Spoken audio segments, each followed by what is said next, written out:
You are listening to 106.7 Wilmington's Big Talker, and my name is Paul Vallone. I'd like to welcome you to Guns, Politics, and Freedom, where each Saturday at 1 p.m. and each Sunday at 5 p.m. we give you the ammunition to better defend your gun rights.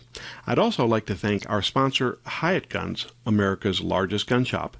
Check them out at hyattguns.com. In case you aren't familiar with me, I direct Grassroots North Carolina, or GRNC, since 1994, our state's most effective gun rights organization. As its director, I was involved in drafting and passing our original concealed handgun law. Since then, GRNC has gone on to engineer passage of concealed handgun reciprocity, our purchase permit bypass, Castle Doctrine and Stand Your Ground, the expansion of concealed carry into state and municipal parks, restaurants, public assemblies, educational properties, and much more. Grassroots North Carolina is exactly what the name implies, a grassroots collection of volunteers from all walks of life who share a common concern that our constitutionally guaranteed freedoms are being eroded. Check us out at grnc.org. That's grnc.org. In this episode of Guns, Politics, and Freedom, we will examine what self-defense under a government of the left would look like, especially given the excellent example we just received from St. Louis. We will also track the latest attacks on American culture and what they might mean for the November elections. And finally, we will give you some ammunition to defend against those so-called progressives among your acquaintances who try to blame gun owners for the surge in violent crime sweeping Democrat-run urban centers. But first, this just in gun rights news. Remember the great Democrat do-over of 2018, actually 2019? That would be the Republican 9th Congressional District election in which a conservative pastor, Mark Harris, upset the Rhino incumbent Robert Pittenger in the primary election. Now, although our Political Action Committee, the GRNC Political Victory Fund, had supported Pittenger for many years, in early 2018 he voted against gun owners, demonstrating that he had been in Washington for too long. So GRNC PVF supported Harris in the 2018 primary. Well, Mark Harris not only won the primary, he also beat Democrat Dan McCready in the general election. Almost. You see, that was before the left started making exaggerated claims of voter fraud in the race. Faced with accusations in the media, lack of support from the Democrat-dominated Board of Elections, and a pending do-over of the entire election, Harris tearfully withdrew from the race, leaving Republicans only weeks to find a new candidate to run against McCready, who already had considerable name recognition in the district. Fortunately, conservative Republican and North Carolina Senator Dan Bishop managed to beat McCready despite the rigged do-over. Well, guess what? All those accusations of fraud against Harris turned out to be exactly what they said they were, horse crap. According to the North State Journal, and I quote, former North Carolina 9th Congressional District candidate Dr. Mark Harris has been cleared in a probe related to absentee ballot harvesting that triggered a new special election in the district in 2019. The piece quotes Wake County District Attorney Lauren Freeman as saying, and I quote, following more than a year of investigation by multiple state and federal agencies into the involvement of former congressional candidate Mark Harris and the Harris campaign into the absentee ballot operations in Bladen County during the 2018 general election, our office has concluded that there is not evidence which would support a criminal case against Dr. Harris and therefore is closing the matter as to him.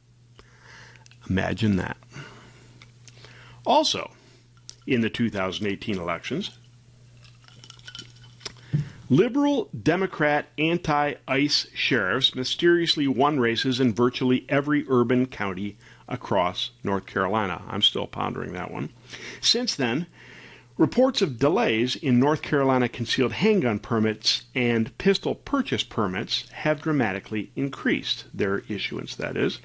At the top of the complaint list has been the Wake County Sheriff, Gerald Baker. As you may recall, in March, GRNC, joined by the Firearms Policy Coalition, the Second Amendment Foundation, and one individual plaintiff, filed suit against Sheriff Baker in Stafford versus Baker over his blanket refusal to issue pistol purchase permits and concealed handgun permits as required by law. He said he was just stopping all of them for a period of time. Although Baker cited the coronavirus pandemic as his rationalization for failing to issue permits, in truth, the applications could be processed online, presenting no hazard to sheriff's deputies. Baker is now under a consent order requiring him to issue handgun permits. Unfortunately, it appears that Baker is thumbing his nose at both gun owners and the courts. Despite the consent order, pistol purchase permit applicants are now waiting 2 months or more for permits.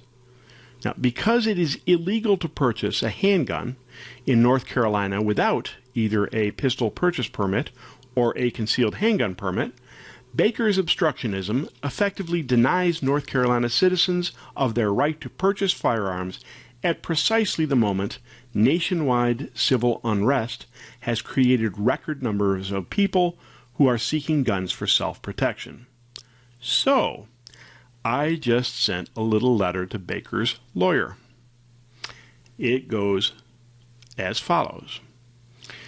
As you may recall, Grassroots North Carolina, along with other plaintiffs, filed suit in Stafford versus Baker against your client, Sheriff Gerald Baker, over his refusal to issue North Carolina pistol purchase permits to qualified applicants as required by GS 14-404F. Pursuant to additional litigation in Grew versus Baker, Sheriff Baker is currently under a consent order to issue such permits and alleges that he is doing so as required by law. So, imagine my surprise as complaints continued to reach GRNC's office from people who have applied for pistol purchase permits as early as June 3rd, 2020, and are still waiting for their permits to be issued. Obviously, this is well outside the 14 days required by law. I currently have 4 complainants, and by the way, it's a lot more now that we issued this. I currently have 4 complainants suggesting that dozens of other applications are being delayed and that your client is actively violating GS 14-404F. I believe GRNC has established its willingness to pursue litigation to ensure that North Carolinians' rights are respected. And I'm sure you know that under GS 14-409.40H, persons adversely impacted may bring an action for declaratory and injunctive relief and for actual damages arising from the violation. Accordingly, please respond by no later than July 20th, 2020, with a detailed description of how your client plans to issue the above-mentioned permits and bring his office into compliance with North Carolina statutes regarding issue of pistol purchase permits. We actually got an answer from Baker's office that claims that Baker is doing an excellent job given the high volume of applications. We argue that if he's doing an excellent job, people wouldn't be waiting two months to get a pistol purchase permit, effectively denying them their rights under the law. And that, frankly, nothing in the statute says anything about 14 days or if you're really busy. Then we go to the fact that he is also apparently restricting his office employees in the number of hours they can devote to processing pistol purchase permits and concealed handgun permits, further delaying the permit process. It has also been reported that his office is unresponsive to phone calls and emails regarding delayed applications, and that his representatives have been, shall I say, surly to people who have made those inquiries. I guess we'll see what happens, but if he doesn't respond, there may yet be a third lawsuit against not only Sheriff Baker, but Wake County. You are listening to Guns, Politics, and Freedom on Wilmington's Big Talker. After a short break, we will return to discuss what your right to self-defense would look like if the left wins the next election.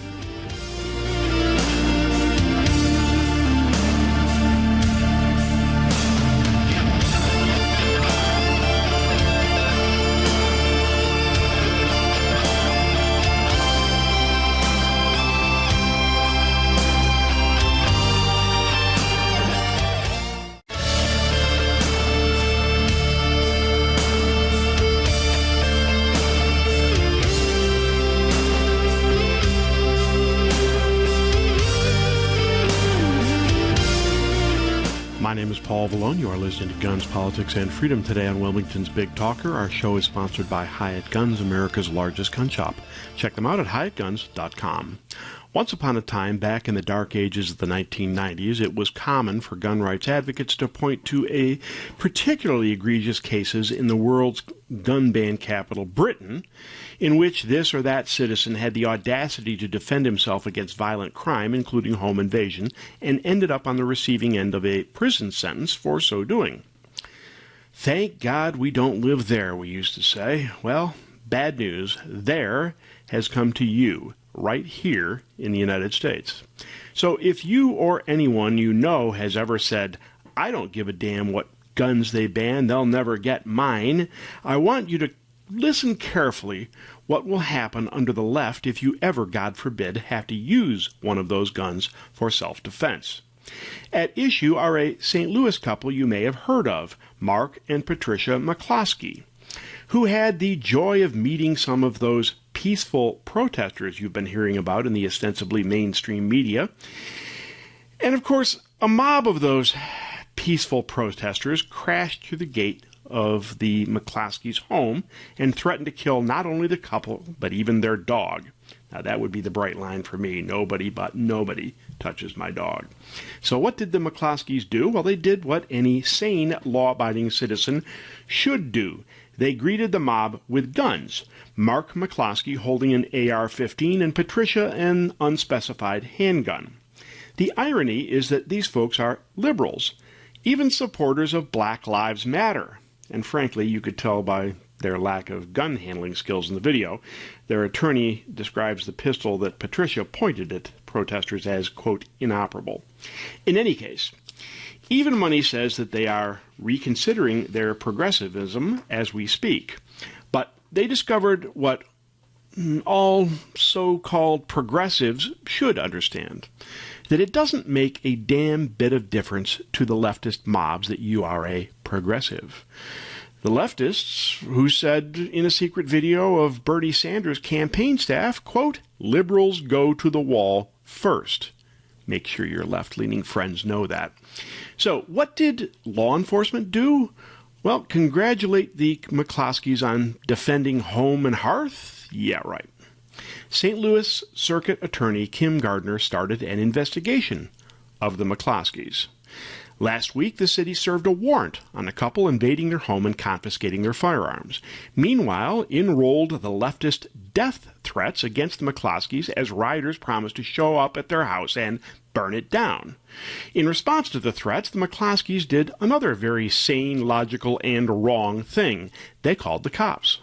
And what did the St. Louis police do? Not a damn thing. Wouldn't even return their phone calls. In fact, after St. Louis disarmed him, Mark McCloskey went on Fox News to say that the couple couldn't even get a private security firm to defend their home. That would be until, according to Sean Hannity, Trump intervened and personally sent security to the couple's home. When asked whether it was Trump, McCloskey said he understood that the security came from the top. Now, understand that the prosecutor, Kim Gardner, is on record as a Black Lives Matter supporter. As she began her investigation of the McCloskeys, here is what Gardner had to say. Quote, "I am alarmed at the events that occurred over the weekend." Was she talking about the mob that crashed through the McCloskeys' gate? Not exactly. Quote, "I am alarmed at the events that occurred over the weekend, where peaceful protesters were met by guns and violence. We must protect the right to peacefully protest, and any attempt to chill it through intimidation or threat of deadly force will not be tolerated." You can't make this stuff up. It's like something from a weird work of dystopian fiction, like something from Escape from New York. I expect to hear from Snake Plissken any day now.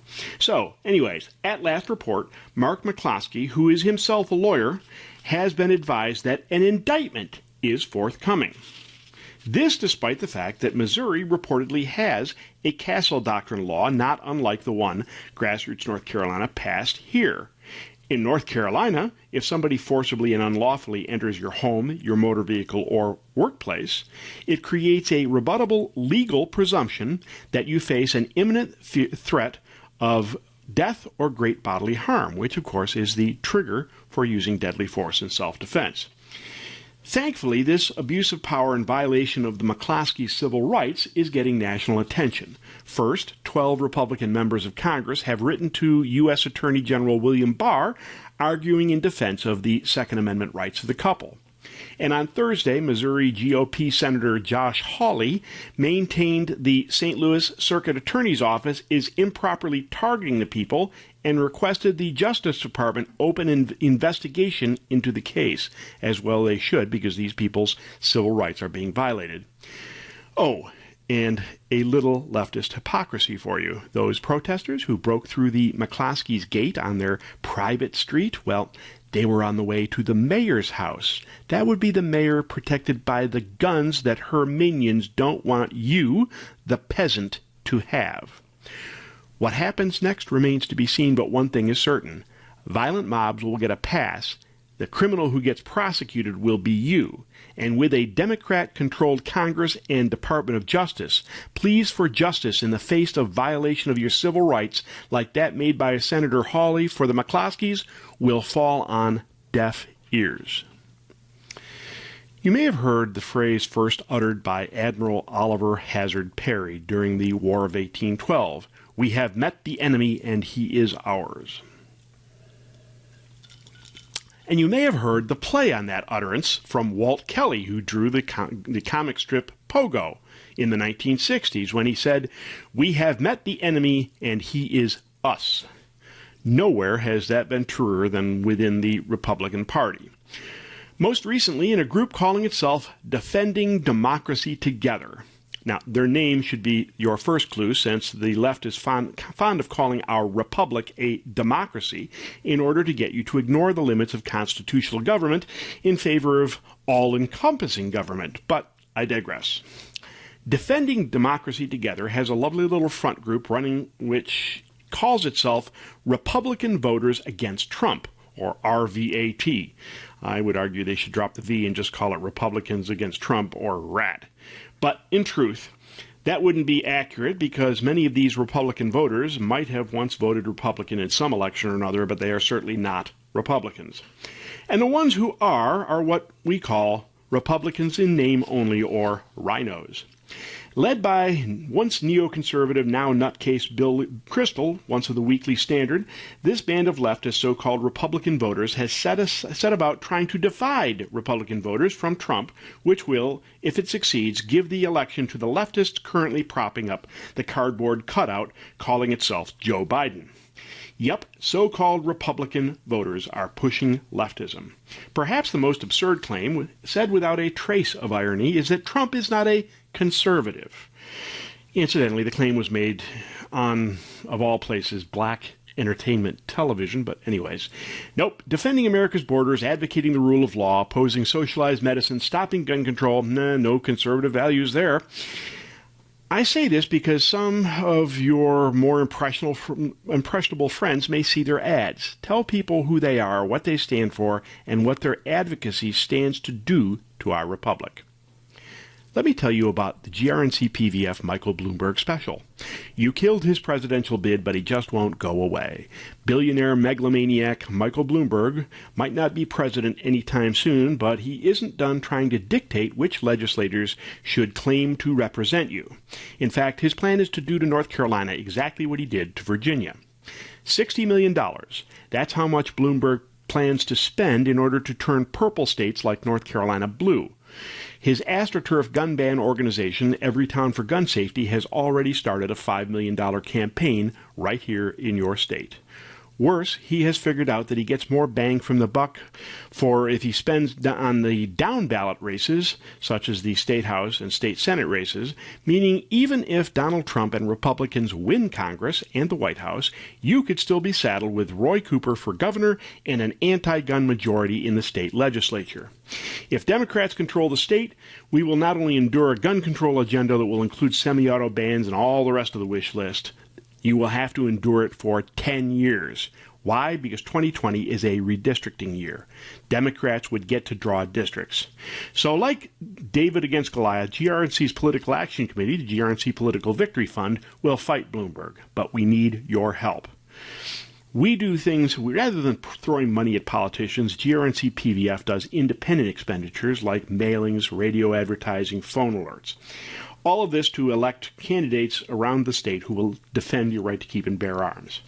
So we're holding a politically incorrect raffle, which I will describe in our next segment. We're raffling off a choice AR-15. And grab a pen, because after our break, I will tell you how you can get it. You are listening to Guns, Politics, and Freedom on Wilmington's Big Talker. After a short break, we will return with the latest on the deconstruction of American society.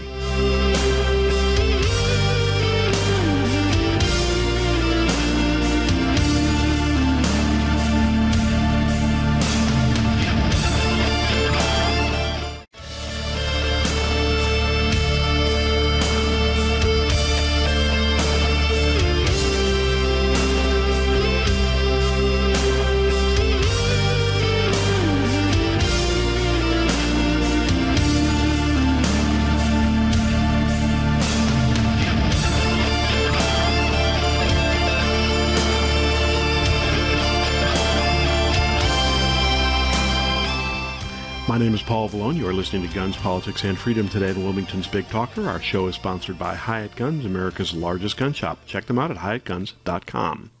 Congratulations. This year, you can get a threefer. You can piss off leftists, you can elect pro-gun candidates, and you can potentially win a beautiful AR-15 rifle.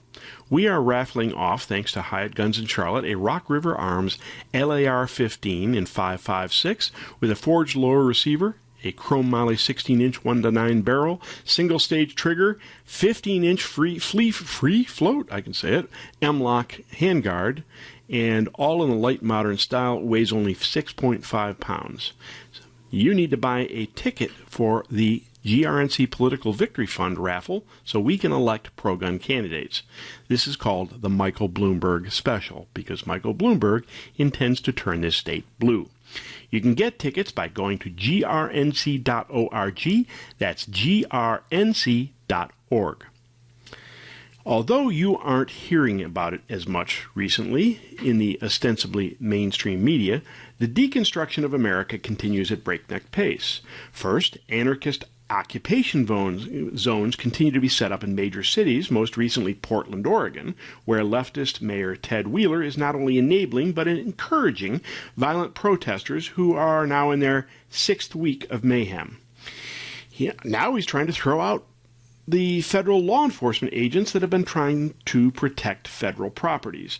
New reports indicate that local businesses have reported $23 million in losses due to looting and rioting. Meanwhile, Wheeler is insisting that Portland does not need or want federal help, something which I suspect business owners being looted in downtown Portland might disagree with. In particular, protesters started attacking the federal courthouse in Portland, causing the U.S. Department of Homeland Security to deploy agents from half a dozen agencies to defend the building. On Thursday, acting DHS Secretary Chad Wolf responded to demands by Wheeler that federal law enforcement leave Portland in order to abandon the courthouse to rioters, as Minneapolis and other Democrat-run cities have done, of course, by accusing Portland politicians of enabling the mob of protesters who have besieged the city, and he posted a lengthy timeline of the damage caused by these, what he called, violent anarchists. Meanwhile, and this would be hilarious if it weren't so truly sick, the mayor has responded with a storm of tweets, including one in which he said that, and I quote, his biggest concern is the violence federal officers brought to our streets in recent days and the life-threatening tactics his agents use. How misguided of me. All along I thought it was the protesters' violence that was the problem. And the attempted occupation of government buildings. Silly me, I didn't know that the problem was really the federal law enforcement agencies. Anyways, Wolf is standing strong, and he is saying that he can end the siege if the mayor of Portland will allow him to, which of course he will not. Unfortunately, what this demonstrates is that the revolution in America is not just taking place in our streets, it is also seized control of local governments which refuse to protect citizens and enforce the law. Elsewhere, efforts to defund, replace, or otherwise hamstring law enforcement continue. In addition to Minneapolis and New York, which you've probably heard of, now it's Seattle, where fully 7 of its 9 council members have publicly pledged to support cutting the department's budget, police department that is, by 50%. Yes, 50%. As in Minneapolis, this represents a veto-proof majority. The council debated the plan but took no action on Wednesday. Council members are expected to begin proposing cuts to the police budget next Wednesday, with a full council voting on a budget rebalancing plan on August 3rd. Similar discussions are underway in Dallas, Milwaukee, and Salinas, California. All of these are euphemistically described as efforts to reimagine public safety. Now, I don't know about you, but I'm reimagining it as murder, rape, looting, and arson. But that's just me. Left-wing bastion Berkeley, California is already moving forward with this re-imaging, says KTLA News in Los Angeles, quote, after hours of emotional public testimony and a middle-of-the-night vote by Berkeley leaders, the progressive California city is moving forward with a novel proposal to replace police with unarmed civilians during traffic stops in a bid to curtail, yes, racial profiling. Yep, one of the most dangerously unpredictable things police do, traffic stops, will now be performed by unarmed civilians. I mean, what's the worst that could happen? Said Mark Cronin, a director with the Los Angeles Police Protective League, a police union, quote, I think what Berkeley is doing is nuts. You think? I think it's a big social experiment. I think it's going to fail, and it's not going to take long for, unfortunately, traffic collisions, fatalities to increase exponentially. Oh yes, Berkeley will also be having civilians respond to calls about homelessness and mental illness.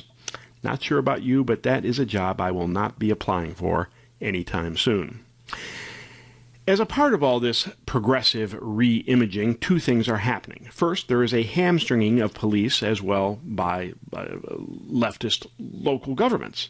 Then there is the Ferguson effect, named for the riots in Ferguson, Missouri, which describes the reluctance of police to become engaged in stopping crimes when they themselves might be blamed for the resulting altercation.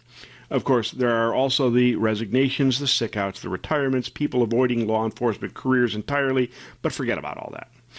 These things have had 2 entirely predictable outcomes. First, the bad news. Surprise, surprise, surprise, violent crime is skyrocketing. Who knew? Let's take Atlanta. Over a 4-week period ending on July 11th, the city saw a 240% jump from the same period last year, with similar increases in non-fatal shootings. How about Chicago? Chicago Police Department reported 385 murders this year to date, a 48% increase.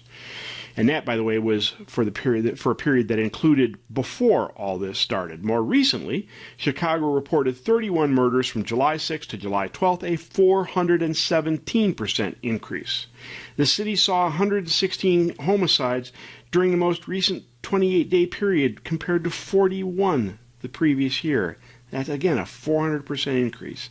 Or Houston, where murders have increased 37% this year. Or Los Angeles, where an increase of 12.7% for the year, but again, that includes the period before all of this started. Looking at the most recent period from June 21st to July 5th, murders doubled over the same period last year. Oregon's going to solve everybody's problem because lawmakers are considering closing a prison to make up for the $1 billion shortfall which Democrat-led governments invariably rack up. Hell, let them all out. How much worse could it get? Oh, and I should mention that apparently Black Lives Matter doesn't really think Black Lives Matter, since we haven't heard a damn thing about all those black children being killed in this pandemic of homicide. Interestingly, outside of Fox News, the ostensibly mainstream media has little to say about this explosion of violence, except perhaps the New York Times, which regards the current crime trends as baffling and weird.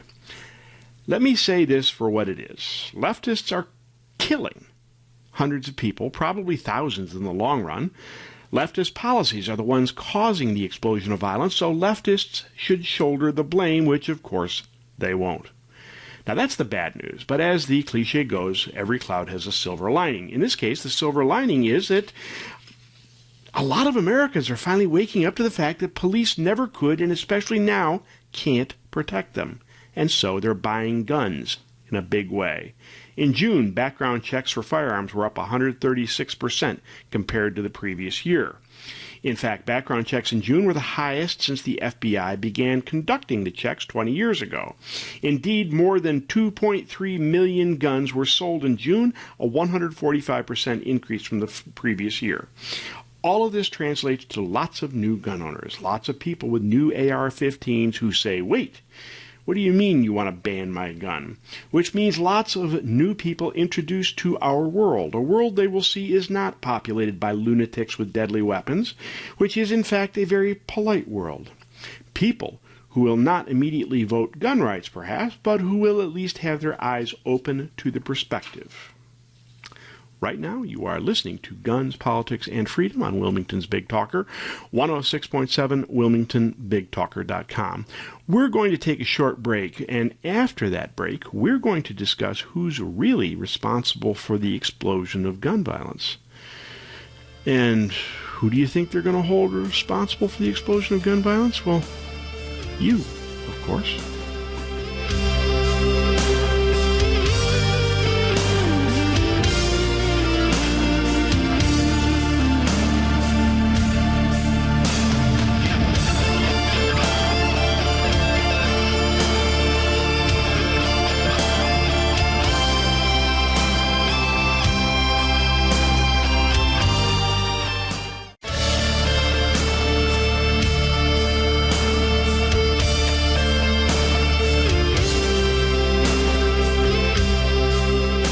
My name is Paul Vallone. You are listening to Guns, Politics, and Freedom today on Wilmington's Big Talker, 106.7. Our show is sponsored by Hyatt Guns, America's largest gun shop.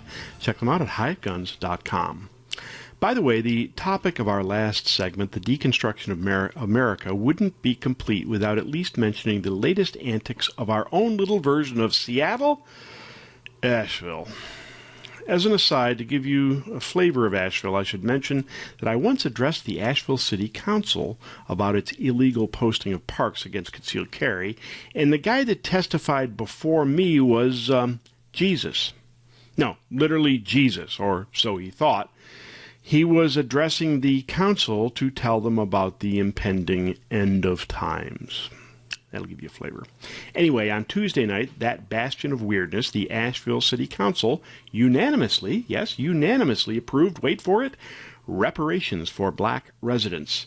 The city also apologized for its participation in and sanctioning of slavery, as well as other historical injustices perpetrated against black people, none of whom were alive at the time, but never mind that. Anyways, the upside, if such can be said, is that the city stopped short of cash payments, instead voting to provide funding to programs geared toward increasing home ownership and business and career opportunities for black residents. We are already hearing about the gun violence exploding in America as though death by baseball bat or a Molotov cocktail is somehow better than death by gunshot. And by the way, I urge you to vocally reject the phrase gun violence whenever someone you know uses it. Now, we haven't heard too many calls from gun control organizations for this or that gun ban yet, because obviously it is the guns causing the uptick of violent crimes in Democrat cities, right? But that's yet. I came across this article written by the Senior Vice President of Gun Owners of America, published in ammoland.com. His name is Eric Pratt, and he said it perfectly. The piece is entitled, "Get Ready for the Ultimate Blame Game." And it says, and I quote, "Prepare yourself for the inevitable. By the end of the year, if current trends continue and there is a spike in the murder rates," which there is, "anti-gun liberals," I wish he hadn't used that word, liberals aren't liberal at all, but anyways, "anti-gun liberals will be blaming the Second Amendment for the increase in violence.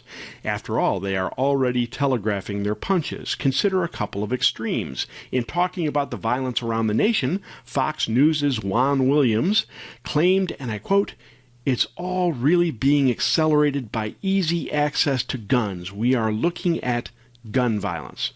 Philadelphia City Council President Darrell L. Clark believes the spike in crime was being driven by several factors, including the, quote, "easy access to guns." It's the same old mantra. Easy access to guns is the problem. We are less safe because of the Second Amendment. So get ready. The woke anti-gunners are going to blame your gun rights for the problems that they've created. But it's the ultimate blame game. Why? Because anti-gun liberals want you to completely disregard everything else that's happened this year. They want you to ignore the fact that criminals who were thrown back onto the street because of COVID-19 have later committed murder now that they were free. They want you to forget that police around the country were told to stand down and give the rioters their space during the violent protests. They want you to overlook how, in response to ill treatment of police, they have stayed home in silent protest with the blue flu. They want you to disregard the budget cuts and the defund the police propaganda that has demonized our men and women in blue to the point that many of them are incredibly demoralized and are now retiring early.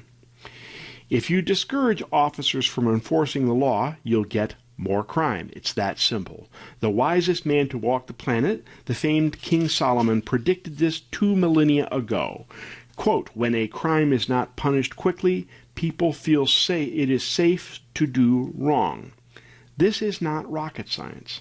When criminals don't fear punishment, they will be emboldened to commit more crimes. This has already been a problem in Democrat-run cities like St. Louis, Chicago, and Baltimore, to name a few. These cities are atrocious when it comes to solving murders and putting killers behind bars. 50 years ago, the national clearance rate was over 90%.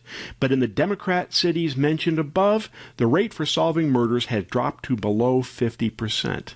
And this was before the recent riots. Add to that the fact that each of these cities also discourages gun ownership or self-defense, and you have a recipe for disaster. Rather than fixing the problem, these bastions of the counterculture agenda want to blame our access to firearms. This is a farce. There is no such thing as easy access to firearms when it comes to purchasing firearms. This is a lie that has been perpetuated by Hollywood and the national media. And by the way, many of the left have discovered this as they went out to buy guns. They thought they could just walk away with them, and they are discovering otherwise. Consider that while gun sales are at record highs right now, millions of purchases every month, gun store employees around the country estimate that 40% are new gun buyers, and many of these new buyers are outraged by the gun restrictions that they formerly supported. Some have commented that they were told their whole lives falsely that it was easier to buy a firearm than to get an abortion, and several wondered why they have to fill out so many federal forms when it seemed so easy to purchase a gun on TV. How ironic that anti-gun liberals have become victims of their own propaganda. Thankfully, many anti-gunners have seen the light and are grateful that pro-gun organizations have been fighting for their Second Amendment protected rights for all these years. They are even indicating it will change how they vote, but others will choose to stay in the dark ages and will look for a scapegoat to impugn. One of the more laughable examples can be found in Seattle, where a councilman blamed capitalism for the shootings in the district formerly known as Chaz, the Capitol Hill Autonomous Zone. You got it? We should blame freedom for the violence here. Now, the fact that the police were booted from Chaz, not the fact the police were booted from Chaz, not the fact that police were prevented from responding to reports of rape and violence, none of that matters. According to this member of the anti-gun intelligentsia, freedom was the culprit. There is a simple solution to this madness, although it will require Americans to stop electing politicians who are pro-criminal and anti-gun, a lesson that may already be sinking in. When Staunton, Virginia held elections for city council in May, voters defeated every Democrat officeholder who was running for re-election. This was stunning, given the city of Staunton had twice voted for Obama, voted for Hillary, and for the current Democrat governor. But Virginia has been a hotbed for gun control this year, and voters are rebelling. This was not lost on the media, which reported that, quote, gun control legislation was a key issue in the transformational election. The election results shocked the political intelligentsia, one of whom noted that what happened in Stanton was, quote, stunning almost beyond words. Time will tell what will happen across the country. But if a conservative is a liberal who got mugged, there may be a lot more pro-gun conservatives turning out on Election Day this November. We can hope so. I mean, that is one possibility. Incidentally, Gun Owners of America, or GOA, is an excellent organization which helped Grassroots North Carolina get its start. I strongly suggest you join and support the organization. You can find them at gunowners.org. Again, that's gunowners.org. So, folks, the next time you hear some left-winger call for restrictions on legally owned firearms, I don't want you to say, lawful gun owners aren't the problem. If you do that, you have already ceded their argument. As I have often said, rebut the premise when you argue with these people, but don't argue whether they're right or not, because you're already on their ground. Here is what I want you to say. I want you to say, how dare you? How dare you trash the law enforcement professionals that keep you safe, defunding them, calling them racist, trying them for crimes they didn't commit, destroying their lives and careers just for doing their jobs? How dare you destroy our public education system, propagandizing our children by telling them the greatest country on earth is inherently evil and racist? How dare you destroy not only monuments to the men who died in our Civil War, but the monuments to our founding fathers, the people who created a republic wealthy in exactly the freedom you now use to destroy it? How dare you brand anyone who tells a joke, who says anything you disagree with, or even defends American culture as racist? How dare you blame lawful gun owners, blame me for the chaos and violence which inevitably results from your destruction of American morals and values? How dare you? My name is Paul Vallone. You've been listening to Guns, Politics, and Freedom on Wilmington's Big Talker, where each Saturday at 1 p.m. and Sunday at 5 p.m. we give you the ammunition to better defend your right to keep and bear arms. Please check out our sponsor, Hyatt Guns, America's largest gun shop, at hyattguns.com. See you next week.